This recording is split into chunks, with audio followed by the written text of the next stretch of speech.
Can you hear it? Can you hear it? I can hear it. I hear it every day. So loud that sometimes I don't even know how to deal with it.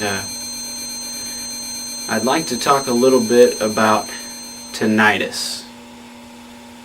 Tinnitus to some people could be described as a aggravating disease. It could be described as frustrating, and it could produce feelings such as depression, anxiety, and just hopelessness.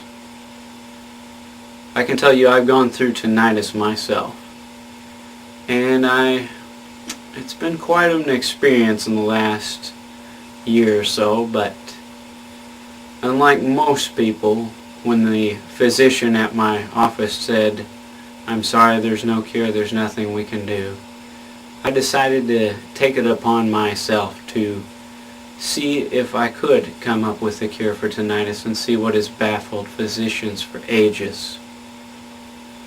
I noticed that what is interesting about tinnitus is that most physicians don't ask questions. They simply stop at their medical knowledge. And don't ask the questions, why are these things happening? Why are people's ears ringing? What produces this ring? How do you understand it? And that's the questions that I have asked. Now, I've come up with a lot of interesting answers and theories, but from this video I hope that it will help you further understand your tinnitus and what can be done about it. And I hope the theories that I have might support someday some new medical inventions or projects that might completely cure tinnitus altogether. And as far as that goes, like I said, I'm a sufferer of tinnitus myself.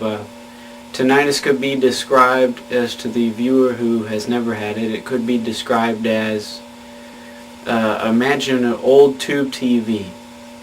And an old TV, when you turn the volume off, the tube inside the television on those old televisions makes a sort of humming noise. It's kind of really high pitched. And imagine if you were to take that sound and turn it like way up. It's that's kind of what I hear all the time, and I'm sure a lot of people could describe that. And from when I was trying to understand why this sound was happening to me, I had actually come up with a few solutions to my own tinnitus problem. And I was hoping that I might be able to present to you some of those solutions as well. If you are currently suffering with tinnitus, you may not know that you have some other health problems that might be related to it that you need to solve. So to first start off, I'd like to present a little bit of facts about tinnitus here. First off, let's start. What is tinnitus? Tinnitus is a ringing or buzzing or hissing sound in the ears that is not audible to anyone else but the victim.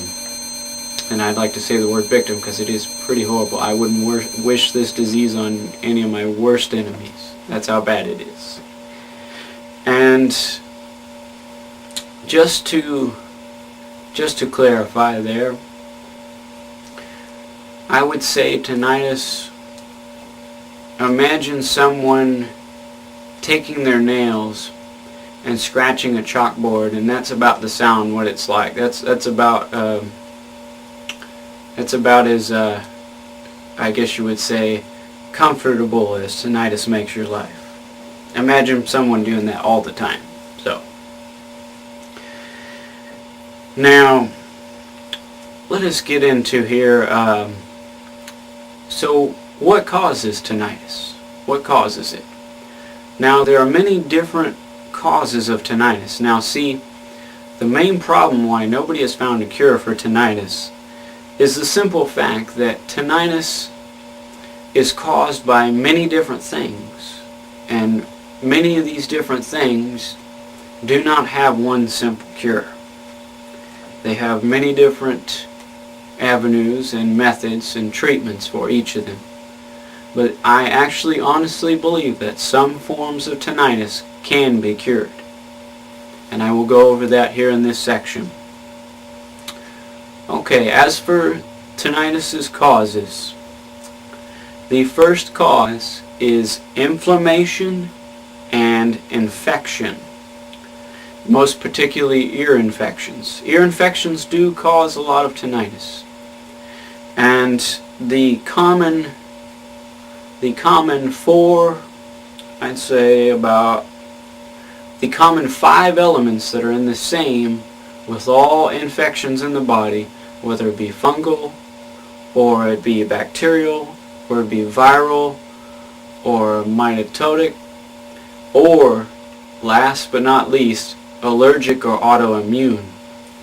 Now all these things produce inflammation in the body, and when you have excess fluid or excess wax or at least a microbe gets into the ear, it can get into one of 3 parts. It can get into the inner ear, which consists of the cochlea. It can get into the middle ear, which consists of the osteocytes, which are the bones that absorb the sound, or it can get into the outer ear, where the big canal where you absorb sound in, where it's outside of the eardrum.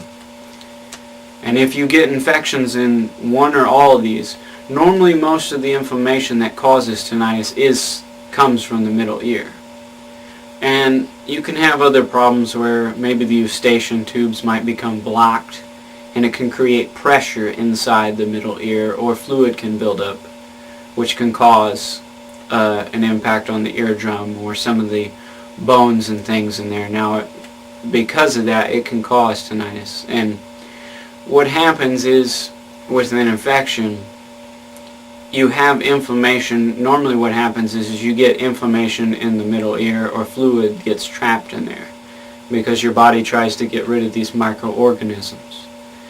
And as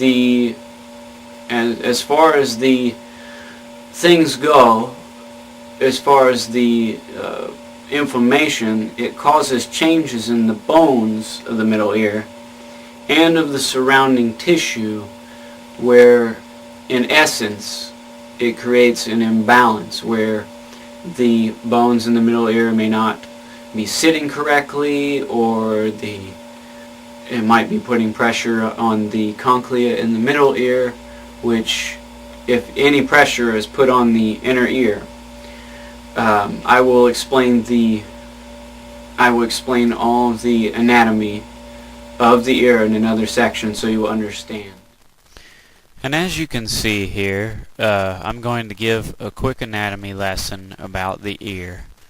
The ear consists of 3 parts, and the reason why I'm explaining these all to you is so you can understand how tinnitus works and your condition, and maybe some diseases that might be affecting your ear that could lead to it. Now, the ear consists of 3 parts. The 3 parts are, you have the outer ear, which, as you can see there, is your earlobe, and the ear canal, and it's everything outside of the eardrum, if you can see where that eardrum is there, that's all labeled.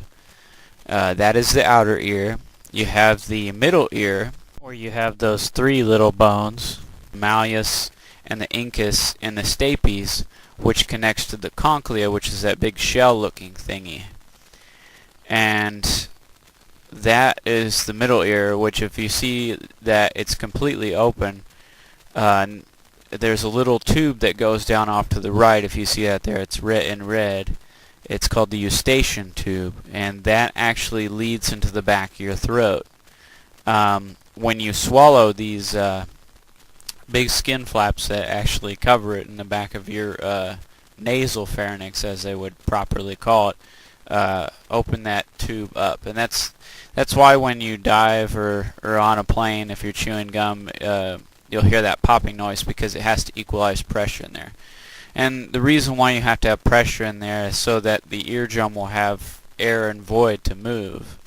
If it's completely pressurized, your eardrum won't move and you won't hear very good. That's why people have trouble hearing that have blocked eustachian tubes. Now, As far as the inner ear goes, it's that big shell-looking thing. It kind of looks like a snail almost.